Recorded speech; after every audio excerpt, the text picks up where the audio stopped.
435 പേജിൽ കാണാം. ഇനിയോ നിങ്ങൾ നോക്കൂ, കോയക്കുട്ടി ഫാറൂഖി വളരെ വ്യക്തമായി ശബാബിൽ അഭൗതിക മാർഗത്തിലൂടെ പിശാചിനെ സംബന്ധിച്ചിടത്തോളം ഇതാ ജിന്നുകളുടെ കഴിവും അതേപോലെ തന്നെ ദിവ്യ കേൾവിയും എന്ന് പറയുന്ന ഒരു തലക്കെട്ടിൽ നിങ്ങൾ കാണാം. ജിന്നുകൾക്ക് അഭൗതിക കഴിവുകളുണ്ടെന്ന് വിശ്വസിച്ചാൽ മുശ്രിക്കാകുമെന്ന് മുസ്ലിങ്ങൾ ആരും വിശ്വസിക്കുന്നില്ല. 2003 ജൂൺ 20 മുസ്ലിങ്ങൾ ആരും ജിന്നുകൾക്ക് ഒരു അഭൗതിക കഴിവുണ്ടെന്ന് വിശ്വസിച്ചാൽ മുശ്രിക്കാവില്ല. അപ്പൊ സലാം സുലമിയോ? സലാം സുലമീൻ ഏതു കൂട്ടത്തിൽ പെടുമെന്ന് മറുപക്ഷത്തുള്ളവർ പറഞ്ഞാൽ മതി. മനസ്സിലായില്ലേ? അപ്പോൾ അന്യായമായ രൂപത്തിലാണ് ഈ ആരോപണവുമായി അവർ കടന്നു വന്നത്. യഥാർത്ഥത്തിൽ ഇവിടെ അതിനേക്കാൾ ഗുരുതരമായ ഒരു വിപത്തിന്റെ ചെറിയ അടയാളങ്ങൾ മാത്രമാണിത്. അഥവാ തങ്ങളുടെ ബുദ്ധിക്ക് യോജിക്കുന്ന ഹദീസുകൾ മാത്രമേ സ്വീകരിക്കുകയുള്ളൂ എന്ന് പറഞ്ഞുകൊണ്ട് ഹദീസുകളെ തള്ളി യുക്തിവാദപരമായി ദീനിനെ വ്യാഖ്യാനിച്ച് ഒരുതരം യുക്തിവാദപരമായ ചിന്തകളുമായി നടക്കുന്ന യുവാക്കളെ വളർത്തിയെടുക്കുക എന്ന ഗുരുതരമായ ഒരു അബദ്ധമാണ് ഇവിടെ നടന്നുകൊണ്ടിരിക്കുന്നത്. നിങ്ങൾ നോക്കൂ, അതിനുവേണ്ടി പണ്ട് കാലത്തെ മുഅ്തസിലിയാക്കൾ ഉൾപ്പെടെയുള്ള ഹദീസ് നിഷേധികൾ സ്വീകരിച്ച തന്ത്രമാണ് ഇവരും സ്വീകരിച്ചത് എന്ന് കാണാൻ സാധിക്കും. എന്തായിരുന്നു ആ തന്ത്രം? ഖബർ ആഹാദുകളെ ഒറ്റപ്പെട്ട ഹദീസുകൾ എന്ന് തെറ്റിദ്ധരിപ്പിച്ചുകൊണ്ട് തള്ളിക്കളയുക. നിങ്ങൾ നോക്കൂ, ഇവിടെ ശ്രദ്ധിക്കേണ്ട ഏറ്റവും പ്രധാനപ്പെട്ട ഒരു കാര്യം, നാം വിശ്വാസകാര്യങ്ങൾക്കും കർമ്മകാര്യങ്ങൾക്കും അടിസ്ഥാനമായി സ്വീകരിക്കുന്ന ഹദീസുകളെ പണ്ഡിതന്മാർ രണ്ടു തരത്തിലാണ് വിശദീകരിച്ചിട്ടുള്ളത്. ഒന്ന്, അത് മുതവാത്തിറായ ഹദീസുകൾ, മുതവാത്തിറല്ലാത്ത മുഴുവൻ ഹദീസുകളും ഖബർ ആഹാദ് എന്നാണ്. നിങ്ങൾ ഒരു കാര്യം മാത്രം പ്രത്യേകമായി മനസ്സിലാക്കണം. ഖബർ ആഹാദ് എന്ന് പറഞ്ഞാൽ ഒറ്റപ്പെട്ട ഹദീസുകൾ എന്നല്ല, മറിച്ച് പ്രവാചകനിൽ നിന്ന് വിരലിലെണ്ണാവുന്നതിനപ്പുറം അനേക സ്വഹാബികൾ റിപ്പോർട്ട് ചെയ്യുന്ന ഒരു ഹദീസ്, അതേപോലെ തന്നെ സ്വഹാബികളിൽ നിന്ന് ഒരുപാട് താബികളിൽ നിന്ന് ഒരുപാട് എണ്ണമറ്റ താബിയങ്ങൾ, അങ്ങനെ ഹദീസ് റിപ്പോർട്ട് ചെയ്യപ്പെടുന്നിടത്തോളം ഒരുമിച്ച് യോജിച്ച് നുണ പറയാൻ സാധ്യതയില്ലാത്തവണ്ണം അളവറ്റ വ്യക്തിത്വങ്ങൾ ഒരു ഹദീസ് റിപ്പോർട്ട് ചെയ്താൽ അതാണ് മുതവാത്തിർ. അത്തരം ഹദീസുകൾ വളരെ ദുർലഭമായി മാത്രമേ കാണാൻ കഴിയൂ. വിശുദ്ധ ഖുർആൻ നമ്മിലേക്ക് മുതവാത്തിറായിട്ടാണ് വന്നത്. ഖുർആൻ പ്രവാചകരിൽ നിന്ന് 10,000-കണക്കായ സ്വഹാബികൾ കേട്ടു, അവരിൽ നിന്ന് ഒരുപാട് മുഴുവൻ താബിയങ്ങളും കേട്ടു, തബൗത്താബിയങ്ങൾ കേട്ടു. ഇങ്ങനെ എണ്ണമറ്റ ആളുകളിലൂടെ ഖുർആൻ നമ്മിലേക്ക് വന്നില്ലേ? അതേപോലെ ഒരുപാട് ഹദീസുകളും വന്നിട്ടുണ്ട്. എന്നാൽ സാധാരണഗതിയിൽ ഖബർ ആഹാദ് എന്ന് പറഞ്ഞാൽ മുതവാത്തിറല്ലാത്ത മുഴുവൻ ഹദീസുകളും ഖബർ ആഹാദാണ്. വിരലെണ്ണാവുന്ന ആളുകൾ 40 ആളുകളുണ്ടെങ്കിലും 50 ആളുകളുണ്ടെങ്കിലും അതിനൊക്കെ ഖബർ ആഹാദാണ് എന്നാണ് പറയുക. സുല്ലമിയുടെ വാക്ക് കേട്ട് ഖബർ ആഹാദ് തെളിവാകുമോ എന്ന് ചോദിച്ചു നടക്കുന്ന വിഘടിതരുടെയും ധാരണ എന്താണെന്നറിയാമോ?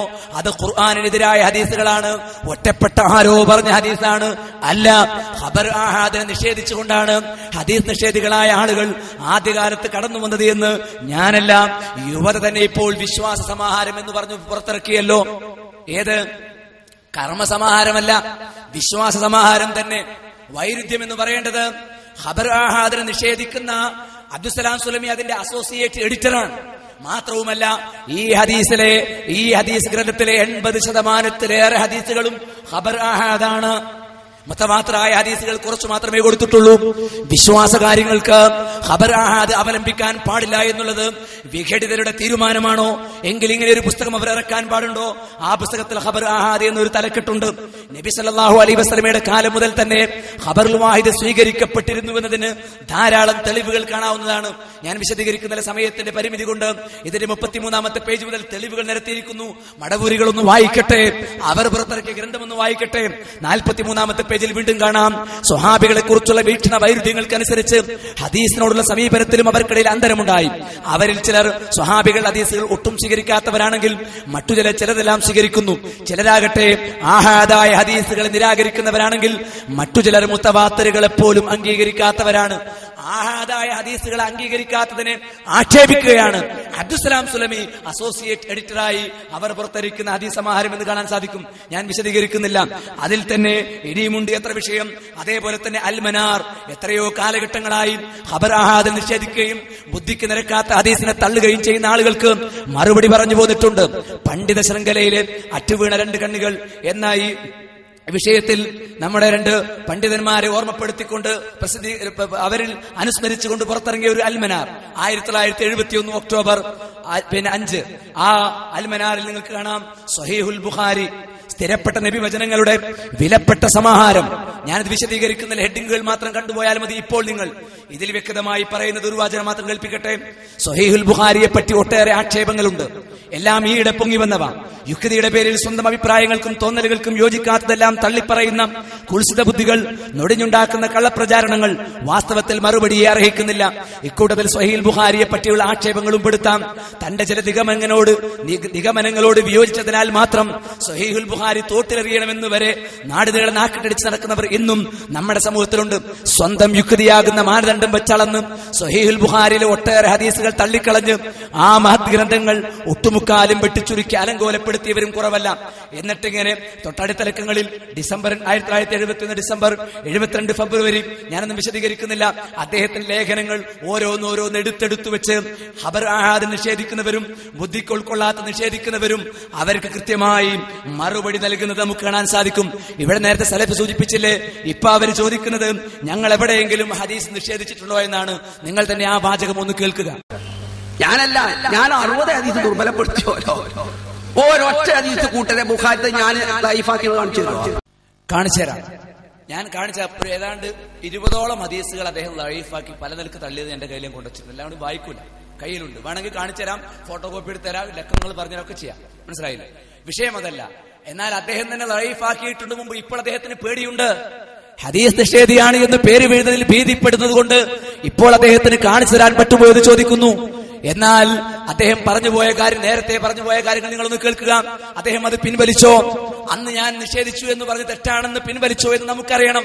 തിരുത്താൻ അദ്ദേഹം തയ്യാറാകാറില്ലല്ലോ ഒരു കാലത്തും. ശരി, അദ്ദേഹം 60 ഹദീസിൽ നിഷേധിച്ച അദ്ദേഹത്തിന്റെ നാവ് കൊണ്ട് തന്നെ നിങ്ങൾ സുജൂദിൽ നിന്ന് എഴുന്നേൽക്കുമ്പോൾ ഇപ്പോൾ ചിലരും മുഷ്ടി ചുരുട്ടിയാണ് എഴുന്നേൽക്കുന്നത്. സുഹൃത്തുക്കളെ സെഫുകളില്ല അകറ്റാണ് ഇങ്ങനെ ചെയ്യുന്നത്. സുല്ലമിയുടെ അഭിപ്രായം നോക്കി ഇതന്നെയാ പറഞ്ഞത്.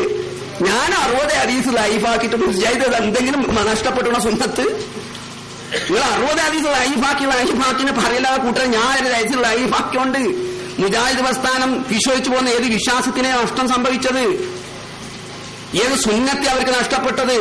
ഹദീസായിട്ട് മുജാഹിദ് മാറ്റം വന്നിട്ടില്ല. ബുഖാരി 60 ഹദീസുകളായിരുന്നു. ബുഖാരിയുടെ മുസ്ലിം മുജാഹിദ് പ്രസ്ഥാനം നടന്നു പോകുന്ന പ്രവർത്തനത്തിനോ വിശ്വാസത്തിനോ മാറ്റമില്ല. അബ്ദുസ്സലാം മൗലവി 60 മുഴുവൻ ഹദീസുകൾ നിഷേധിച്ചാലും മുജാഹിദ് പ്രസ്ഥാനത്തിനൊന്നും സംഭവിക്കാൻ പോകുന്നില്ല. കാരണം വ്യക്തികളുടെ നാവുകളിലോ അവരുടെ നിഷേധങ്ങളിലോ അവരുടെ സ്ഖലിതങ്ങളിലോ പടുത്തുയർത്തപ്പെട്ട ഒരു പ്രസ്ഥാനമല്ല ഇത്.